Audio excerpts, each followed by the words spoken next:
Hello बच्चों, कैसे हो आप सब। आई होप कि आप सब एकदम मस्त होंगे, बिंदास होंगे। I welcome you all in the Darpan batch of class 12th physics in the educational institute. और हम लोग पढ़ रहे हैं chapter first, electric charges and fields, और आज है उसका लेक्चर नंबर 7। आप सोच रहे होंगे कि हर सर कहां चले गए हैं due to the major health issues. I was unable to take the classes, but आज भी मैं उतना कंफर्ट फील नहीं कर रहा हूं। उसके बावजूद भी मैंने सोचा कि बहुत लेट हो रहा है and the students were waiting for the new lecture, so I hope कि I will continue from today. Okay, so in today lecture we will discuss about the concept of permittivity of free space. Okay, permittivity of free space, as you already know, that is the Coulomb's law. From Coulomb's law,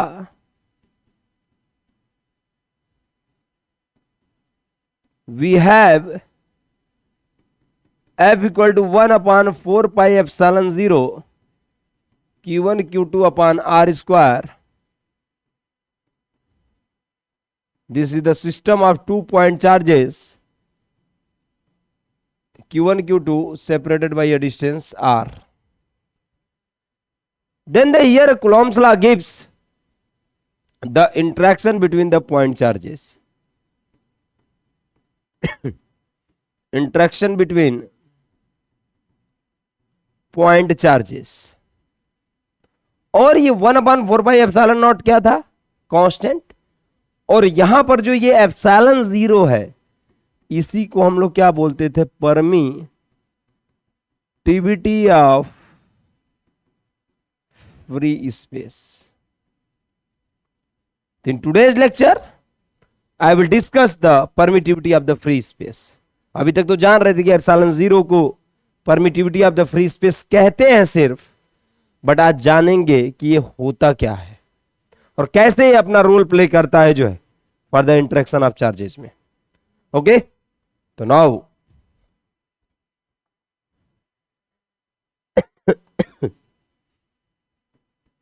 permittivity of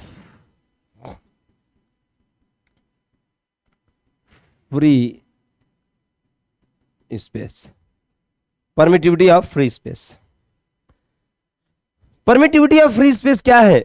जब किसी हम दो system of charges को दो system of charges that is Q1 Q2 separated by a distance R, जब इन दो point charges को जो कि R डिस्टेंस से सेपरेटेड हो, यदि हम फ्री स्पेस में रख दें, कहां रख दें? Free space, that is vacuum, vacuum oblique free space. तो ये किस तरीके से ये दोनों चार्जेस एक दूसरे के बीच में या एक दूसरे पर Coulomb force of interaction operate कर रहे हैं, जो है कितना कर रहे हैं, वह फिजिकल क्वांटिटी जो इनके इंटरेक्शन को डिस्क्राइब करेगी जब यह system of two charges separated by a distance R kept in the free space or vacuum, उस फिजिकल क्वांटिटी को हम लोगों ने क्या नाम दिया? Permittivity of free space. क्या बोला? Permittivity of free space. तो क्या आप लिख सकते हो definition? The physical quantity, the physical quantity which describe the interaction between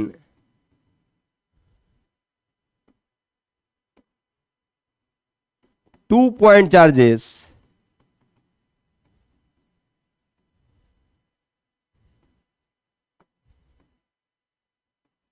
when they are kept in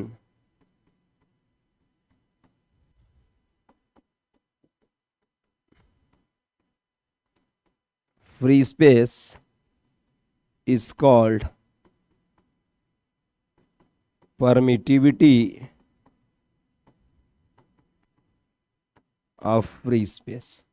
इसको क्या बोलेंगे? Permittivity of free space. It is represented by epsilon 0 और एप्सिलॉन नॉट, और इसकी वैल्यू जो होती है बेटा 8.86 into 10⁻12 newton metre square upon coulomb square. Clear है? आई थिंक, सॉरी, यूनिट गलत लिख दिए हम.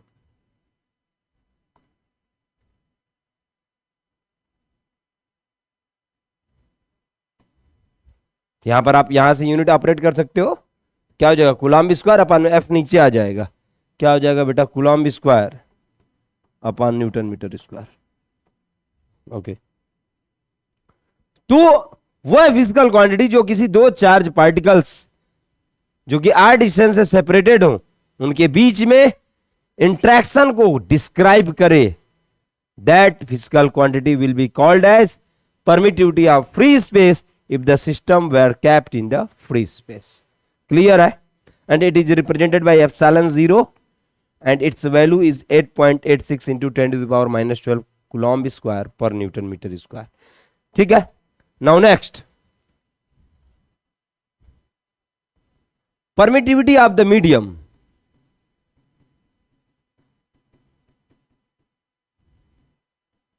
Permittivity of the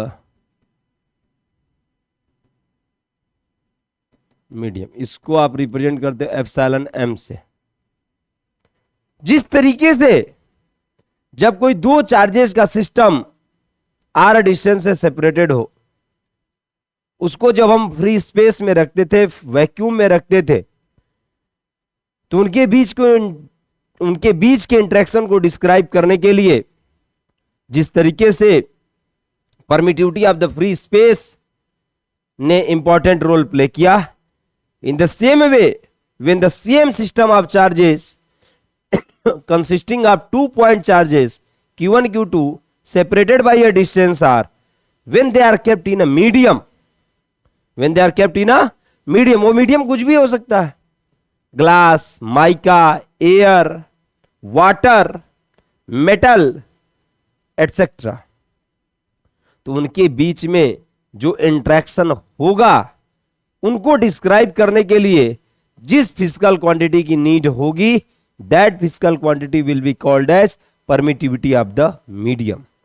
बहुत इजी है, आप डेफिनेशन इसको लिख सकते हो. Permittivity of the free space में क्या डेफिनेशन दिया कि the physical quantity which describe the interaction between the 2 point charges when they are kept in the free space is called as permittivity of the free space. In the same way simply you can define the permittivity of the medium as the physical quantity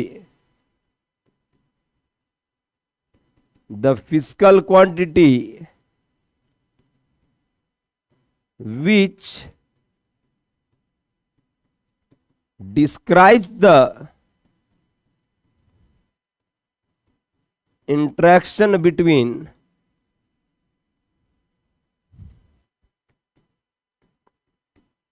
two point charges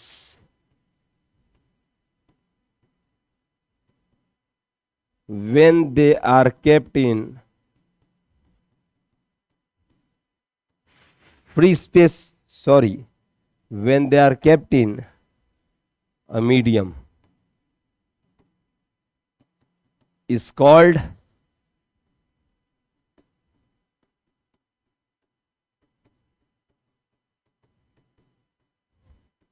permittivity of medium और it is represented by epsilon m.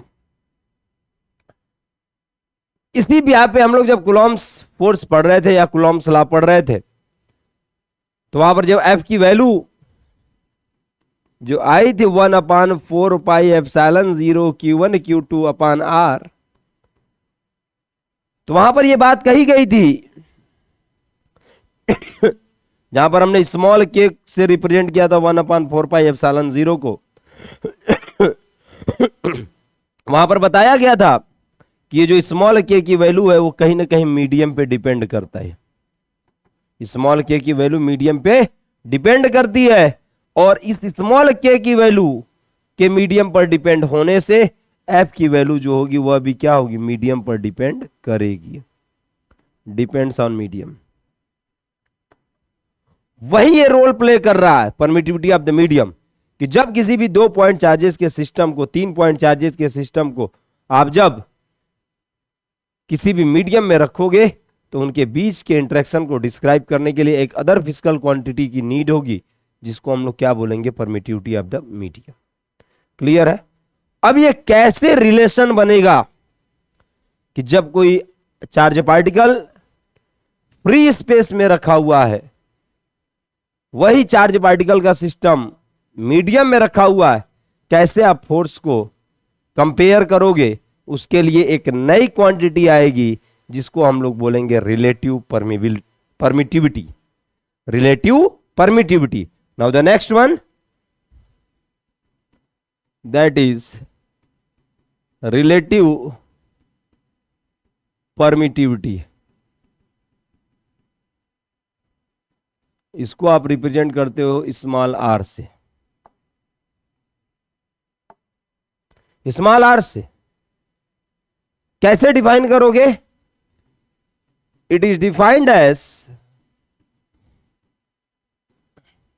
The ratio of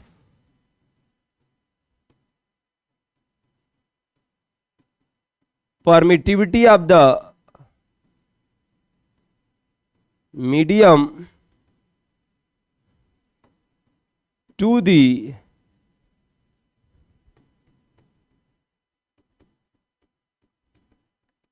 permittivity of the free space. It is defined as the permittivity of the medium to the permittivity of the free space. और लिख सकते हो आप relative permittivity, permittivity is equal to permittivity of the medium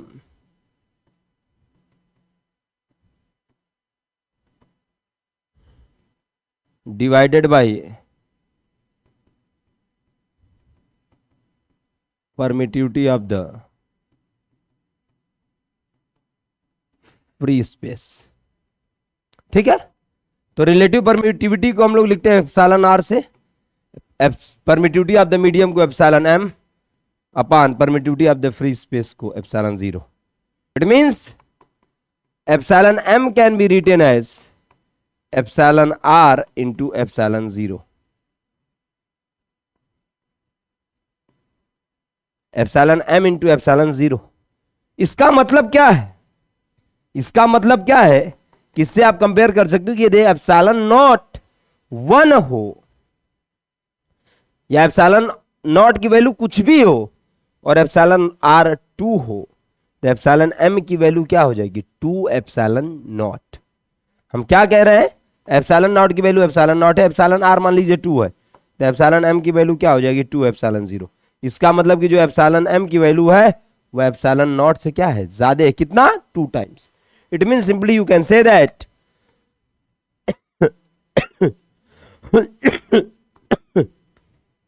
epsilon m is greater than epsilon 0. epsilon m is greater than epsilon 0. ठीक है? तो permittivity of the medium is greater than the permittivity of the free space. Means greater level का interaction ये define करेगी जो है जब कोई 2 चार्जेस का सिस्टम या सिस्टम ऑफ चार्जेस किसी न किसी मीडियम में प्लेस्ड होंगे जो है। अच्छा, अब इसी परमिटिविटी की जो हम बात कर रहे थे, रिलेटिव परमिटिविटी की, इसको हम लोग कैपिटल के से भी रिप्रेजेंट करते हैं। किससे रिप्रेजेंट करते हैं? कैपिटल के से। इसको क्या बोलते हैं? कैपिटल के। और इस कैपिटल के का अलग से नाम दिया गया है dielectric constant of the medium.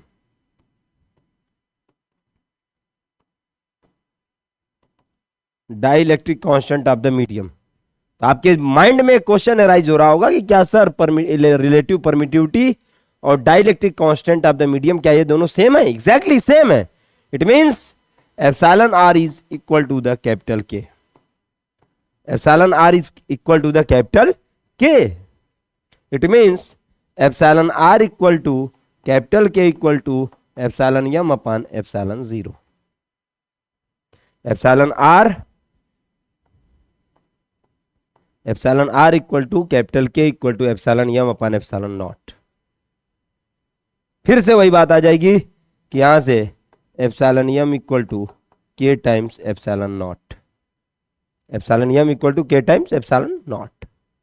Clear है सभी को? कोई दिक्कत? Okay, take a screenshot of it. One by one आप ले सकते हो स्क्रीनशॉट. ओके, ये तो जनरल कॉन्सेप्ट था. ये permittivity of the free space. Take a screenshot of it. Okay, now the next permittivity of the medium, and now the third relative permittivity, which is also known as the dielectric constant of the medium. Okay, यदि आपसे कोई कहता है कि define the dielectric constant of the medium, then you can say the dielectric constant of a medium is defined as the ratio of the permittivity of the medium to the permittivity of the free space. It is represented by capital K and ये formula. Capital K equal to permittivity of the medium upon permittivity of the free space. Next, this implies K equal to epsilon m upon epsilon naught. This implies epsilon m equal to K times epsilon 0. Clear है? कोई doubt? Okay, एक little bit हम बात करते हैं कि जैसे permittivity of the free space या परमिटिविटी ऑफ द मीडियम का जो डायमेंशनल फार्मूला होगा वो आप कैसे निकालोगे? तो since f equal to 1 upon 4 pi epsilon 0 q1 q2 upon r square. तो यहां से डायमेंशनल फार्मूला निकालने के लिए पहले उस फिजिकल क्वांटिटी का एक हम रिलेशन स्टेब्लिश कर लेते हैं. तो यहां से क्या मिल जाएगा? Epsilon 0 equal to 1 upon 4 pi f q1 q2 upon r square. Write करेंगे dimension formula. Epsilon 0 equal to 1 upon 4 pi, कोई डायमेंशन फार्मूला नहीं है, 1 अपॉन f का डायमेंशन फार्मूला, इधर q1 का, इधर q2 का और इधर r के डायमेंशन फार्मूला का होल स्क्वायर. तो बहुत इजी है. q1 80, चार्ज इक्वल टू क्या होता है? I into T. q equal to I into T होता है. तो I का एम्पियर और t का time. Again next charge a into T. नीचे फोर्स का mlt माइनस 2 और r का l का square.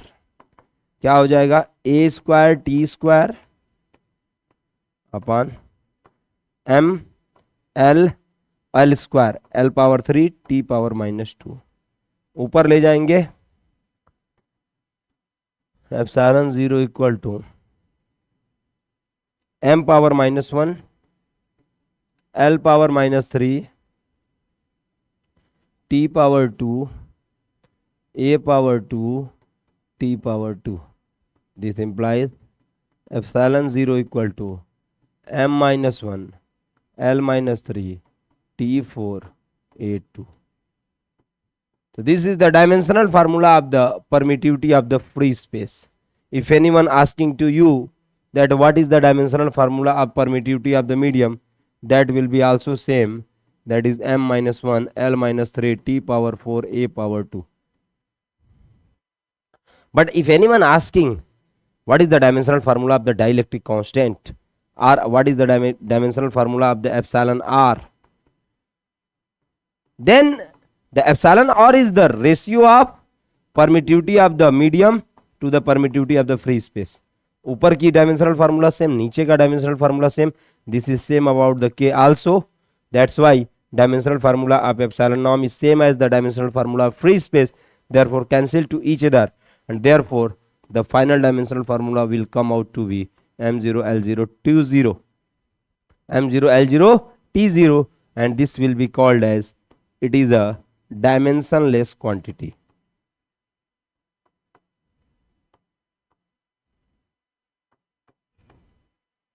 Dimensionless quantity.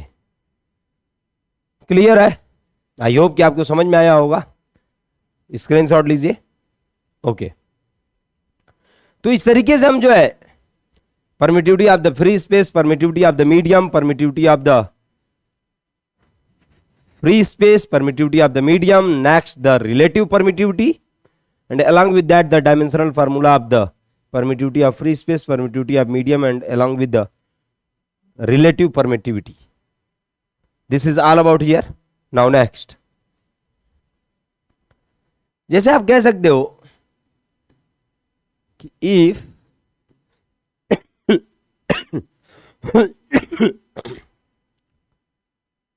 a material have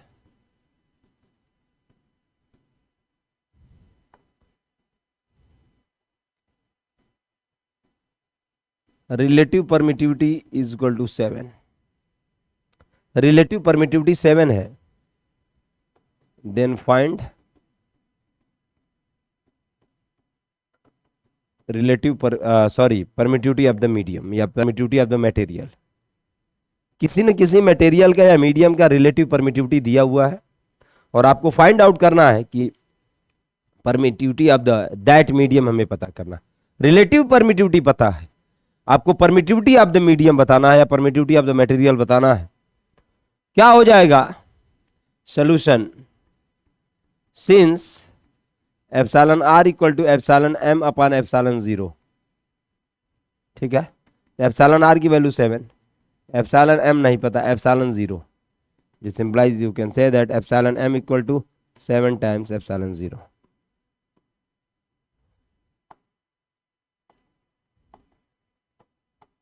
okay, next, for example water have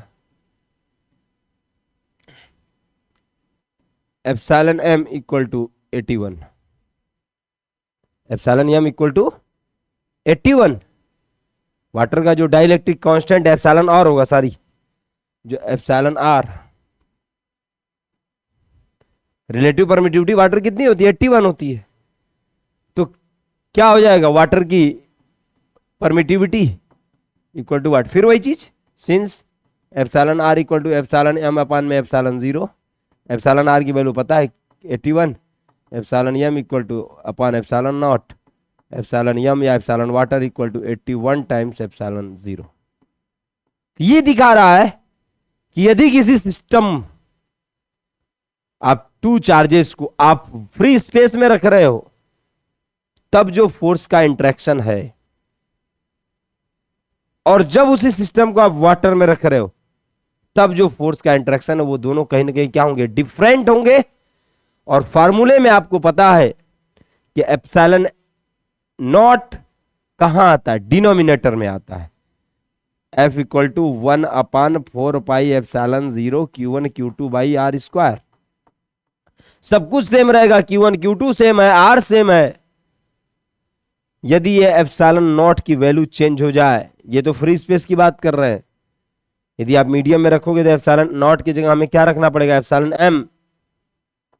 ये फर्स्ट हो गया। और एफ डैश आप फोर्स दूसरा लगाओगे तो एफ 4 पाई एप्सिलॉन एम लिखोगे। ये, और जब आप देखोगे तो यहां पर एप्सिलॉन नॉट है और यहां पर 81 एप्सिलॉन नॉट है। It means when the same system of forces kept in the medium of dielectric constant or relative permittivity of 81, then its force will be reduced 1 upon 81 times. It means F dash will be less than F. इसका मतलब कि epsilon naught is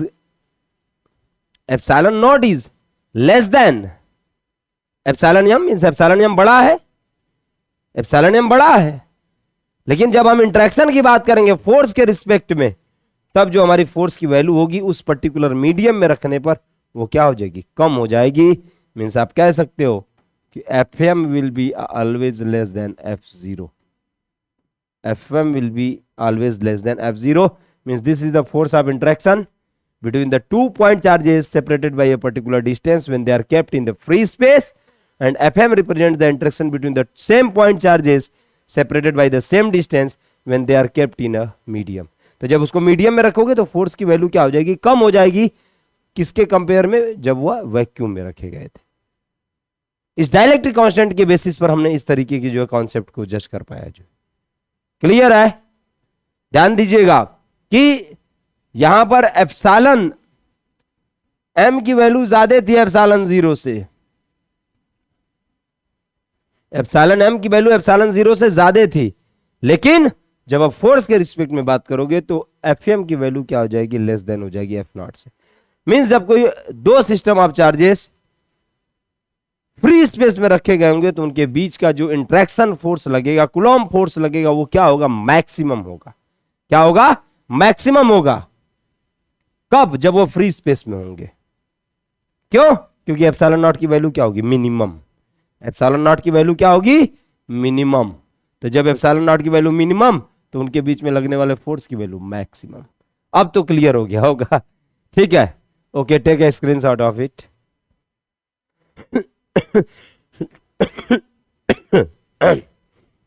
Okay, let us see a question.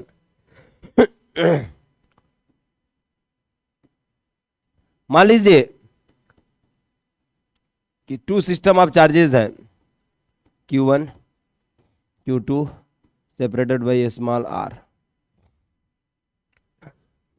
Okay, और ये कहां रखे गए, पहले free space में।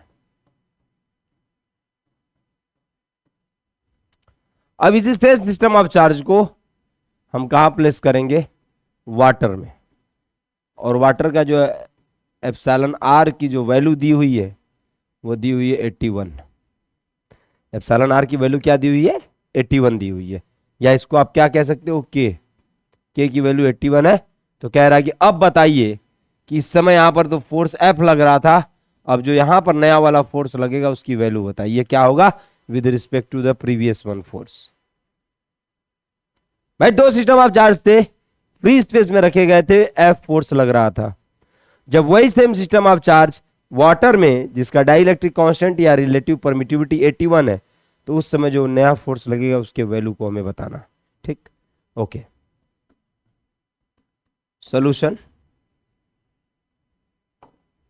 देखिए, when they are kept in the water, for water की आप बात करोगे, sorry for free space, for free space, तो उसमें एफ नॉट लग रहा था। मान लीजिए force, let F naught be the force of interaction between the 2 point charges. F naught equal to 1/4 pi epsilon 0 Q1 Q2 by are square. ठीक, for water F W, force in water, F W equal to 1/4 pi epsilon W. Epsilon W is equal to 1/4 pi epsilon naught, epsilon W Q1 Q2 by are square. तो epsilon W को आप क्या लिख सकते हो, epsilon W को आप लिख सकते हो 4 पाई epsilon are epsilon naught Q1 Q2 by are square. हो गया, सेकेंड डिवाइड कर दीजिए। नाउ किसको फाइंड आउट करना था, एफ डब्ल्यू को। किसको फाइंड आउट करना था, एफ डब्ल्यू को। तो डिवाइड किसको करेंगे, इक्वेशन सेकेंड को, किससे, इक्वेशन फर्स्ट से।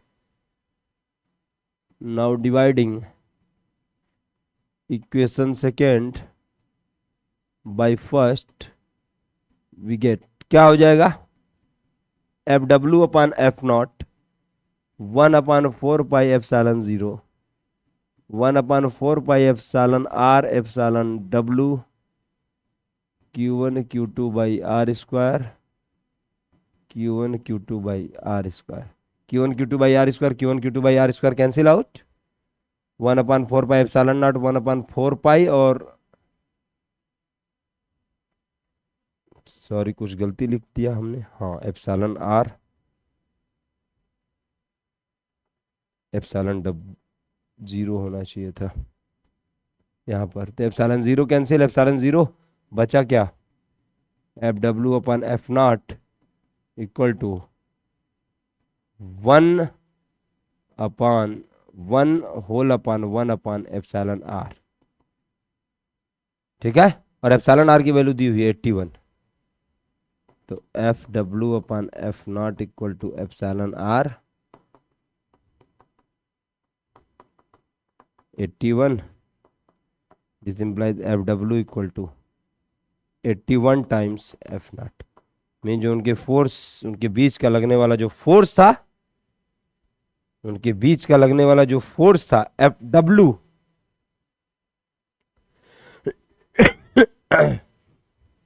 वो जो 81 टाइम्स एफ नॉट आ गया। कुछ गलत हुआ? आई होप कि समथिंग इज रॉन्ग।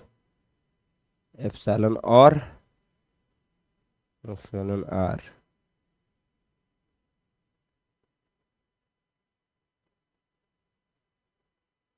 ठीक है।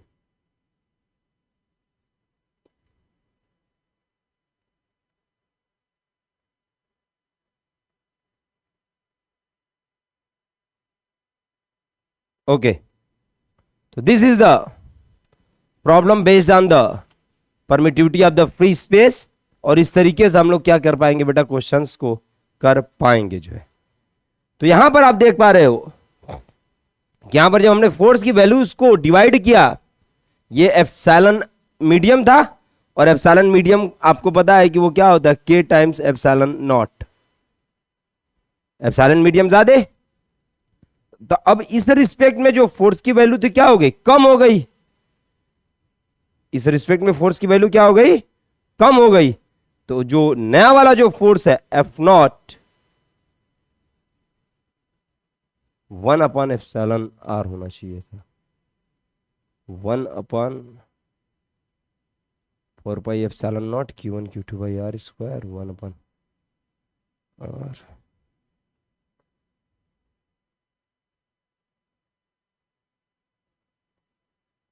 ओके बेटा, this is the question based on it. Okay, now we are just focusing to the next question, that is, take a screenshot of it first of all.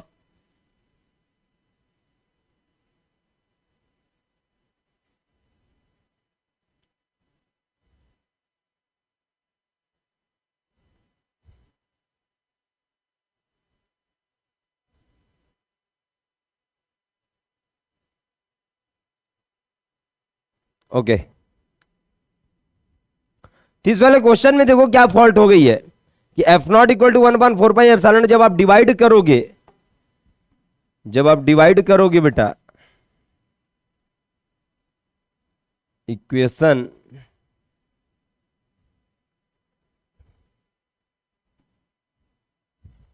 यहां पर ये आप equate करोगे तो यहां से आपको मिलेगा F W equal to 1/4 pi into 81 into epsilon naught Q1 Q2 by are square. तो यहां से आप सिंपली लिख सकते हो F W equal to 1/4 pi epsilon naught Q1 Q2 by are square into 1/81 लिख सकते हो, ठीक। F W equal to 1/4 pi epsilon naught Q1 Q2 by are square की वैल्यू आपने क्या लिखा, F naught, F naught into 1/81, this implies F W equal to F naught by 81। It means water में रखने के बाद जो उनके बीच का इंटरेक्शन था वो 1/81 टाइम्स हो गया।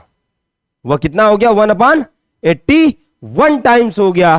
कब, जब जो है वो कहां रखे गए थे, फ्री स्पेस में रखे गए थे। Okay, take a screenshot of it. Okay, one more question, अब क्लियर हो जाएगा आपको। जैसे देखिए, again a system of charges Q1 Q2 separated by a distance R और kept in the free space. तो उस समय इनके बीच का जो फोर्स लग रहा था F लग रहा था या F नॉट लग रहा था, ठीक है। अब हम क्या कर रहे हैं, इसको एक मीडियम में जिसका एप्सिलॉन R कितना है 8 रख रहे हैं, देन हमें Fm की वैल्यू बतानी कि Fm होगा क्या, Fm की वैल्यू होगी क्या जो है, ठीक है। देखिए सोल्यूशन। तो for free space, F naught equal to 1/4πε0 Q1 Q2 by are square, equation first. For medium, medium के लिए क्या लिख दोगे आप, F M equal to 1/4πε Q1 Q2 by are square. This implies 1/4πε, को क्या लिख सकते हो, epsilon are epsilon naught. Clear है, Q1 Q2 by are square. Clear है, अगेन लिख सकते हो आप 1/4πε0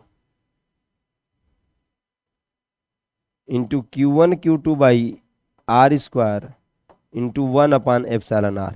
और आप इक्वेशन फर्स्ट को यूज जब करोगे तो 1/4πε0 Q1 Q2 by are square की वैल्यू क्या लिख दोगे, F naught. This implies F M equal to F naught into 1/εr। This implies F M equal to F naught upon, और एप्सिलॉन आर की वैल्यू कितनी है, 8। मीन्स अब जो फोर्स लग रही है वो कितना लगेगा,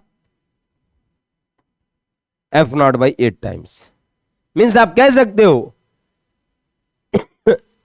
आप कह सकते हो यहां पर कि जब किसी भी हम दो सिस्टम ऑफ चार्जेज को फ्री स्पेस में रखे थे तब एफ नॉट फोर्स लग रहा था, लेकिन जब उसे हम एक मटेरियल में जिसकी रिलेटिव परमिटिविटी 8 थी उसमें जब हमने रखा तो उन दोनों के बीच का लगने वाला जो इंटरेक्शन था वो क्या हो गया, 1/8 times of the interaction between the same point charge when they are kept in the free space.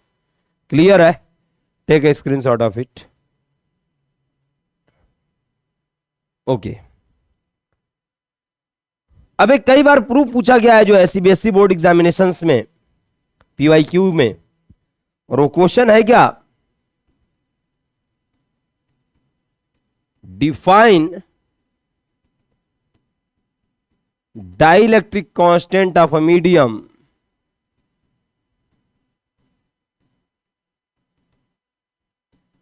in terms of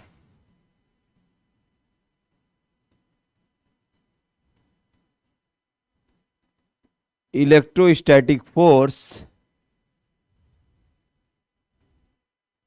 between them, define dielectric constant of a medium in terms of the electrostatic force between them। ये question है कि हमें dielectric constant of the medium जो के की value है उसको हमें डिफाइन करना है in terms of the electrostatic force between them. ठीक है, देखिए कैसे करोगे आप, बहुत ही आसान तरीका। Solution, let us consider there are 2 point charges Q1 and Q2 separated by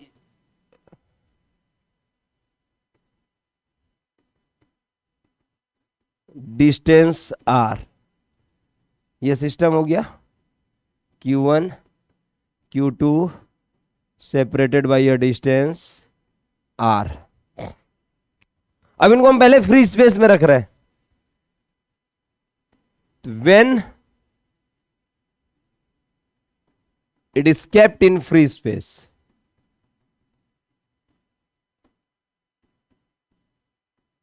free space। तो from Coulomb's law we have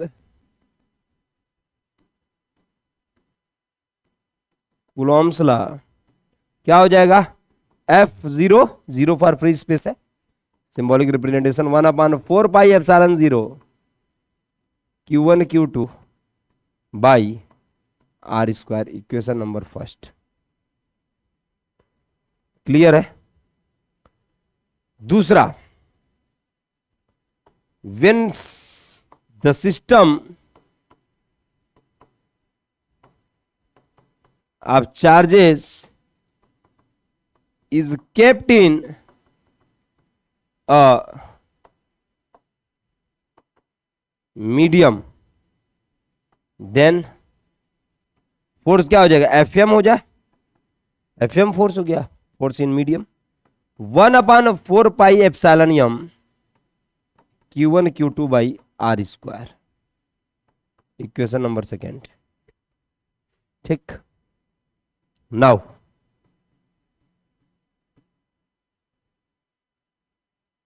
epsilon R equal to K equal to epsilon M upon epsilon zero, epsilon M upon epsilon zero. यहां से क्या हो जाएगा, epsilon M equal to K times epsilon naught, epsilon M equal to K times epsilon naught. आप इस equation number 3 को आप equation 2 में इंप्लीमेंट कर दीजिए। Using equation 3 in equation 2 we get, क्या हो जाएगा, F M equal to 1/4 pi epsilon naught into K Q1 Q2 by are square. ठीक है, Q1 Q2 by are square, ये हो गया। इसको आप इक्वेशन नंबर 4 कर लीजिए। ठीक, अब हमें के की वैल्यू पता करनी है, हमें किसकी वैल्यू पता करनी है, के की। आप इसका स्क्रीनशॉट लीजिए।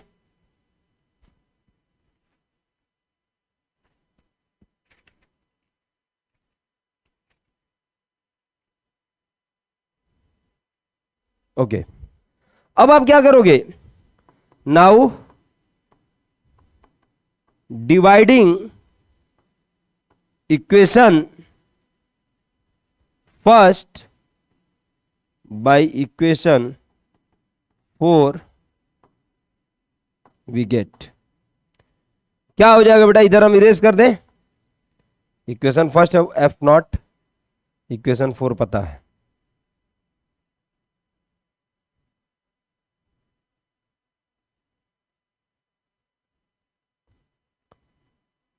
F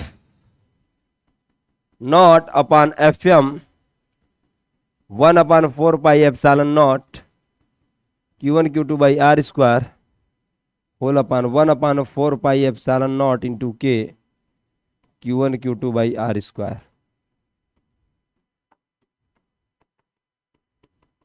F naught upon F M equal to K, कहां पहुंच जाएगा, ऊपर,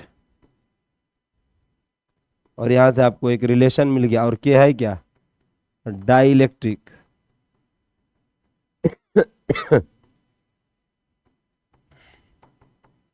कांस्टेंट ऑफ द मीडियम। और यही गलती हम लोग प्रीवियस वाले क्वेश्चन में कर रहे थे कि वहां पर डिवाइड तो कर रहे थे F naught upon F M को, वहां पर डिवाइड हमको करना किसको था, एफ एम को एफ नॉट से। अब वैल्यूज किसकी रख दिए थे हम लोग उल्टा, वैल्यूज किसकी रख दिए थे हम लोग उल्टा, इसलिए वहां आंसर गलत आ रहा था, जो 1/81 वाले में जो है मिस्टेक हुआ था। ठीक है, तो यहां से आपको मिल जाएगा कि F naught equal to K times of F M, K times of F M means आप dielectric constant of the medium के, और इसी को आप क्या कह रहे हो, epsilon r, means dielectric constant of a medium is defined as the electrostatic force between the 2 point charges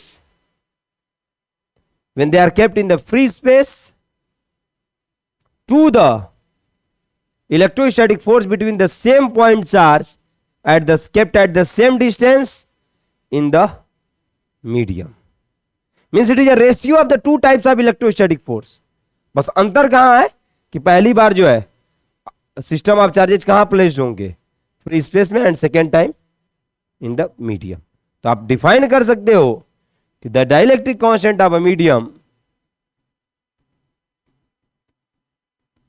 dielectric constant of a medium is defined as the ratio of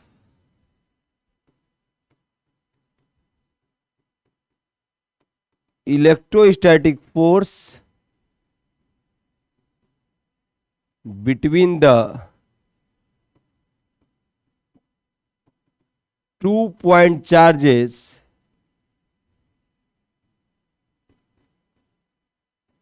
separated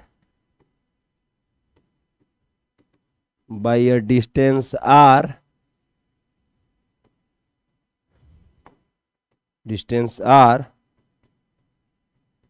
kept in the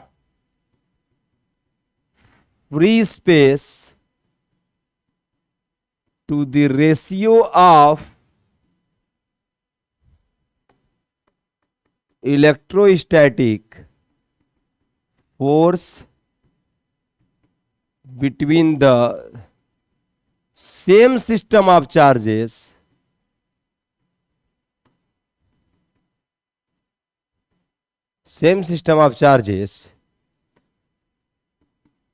when kept in the medium. This is the another definition for the dielectric constant of the medium K. अभी तक क्या था कि जो है the dielectric constant of a medium is defined as the ratio of the permittivity of the medium to the permittivity of the free space, that is K equal to epsilon m upon epsilon 0. Clear? अब क्या है कि the dielectric constant of a medium is defined as the ratio of the electrostatic force between the 2-point charges separated by a distance r kept in the free space to the ratio of the electrostatic force between the same system of charges when kept in the medium. It means यहां से आ जाएंगी चीजें आपके पास F0 upon Fm.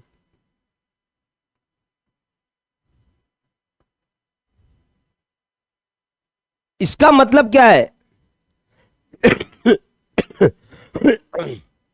कि epsilon M upon epsilon naught की value के बराबर है, F naught upon F M की वैल्यू के बराबर है, और भी आपको आगे जाने पर और भी हमें जो है वेरिएबल्स मिलेंगे जिसके रिस्पेक्ट में हम जो है डाइलेक्ट्रिक कांस्टेंट ऑफ मीडियम को डिफाइन कर सकते हैं.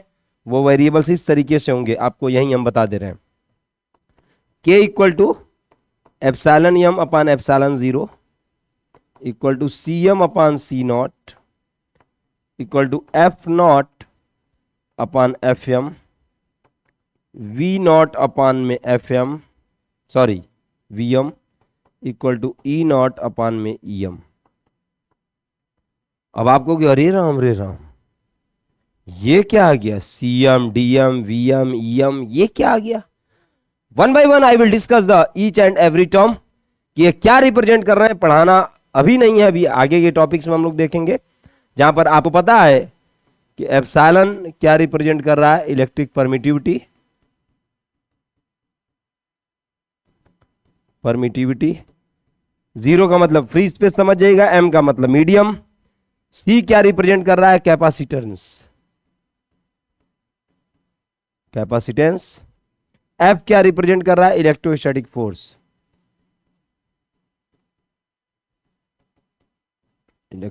फोर्स, वी क्या रिप्रेजेंट कर रहा है, इलेक्ट्रिक पोटेंशियल,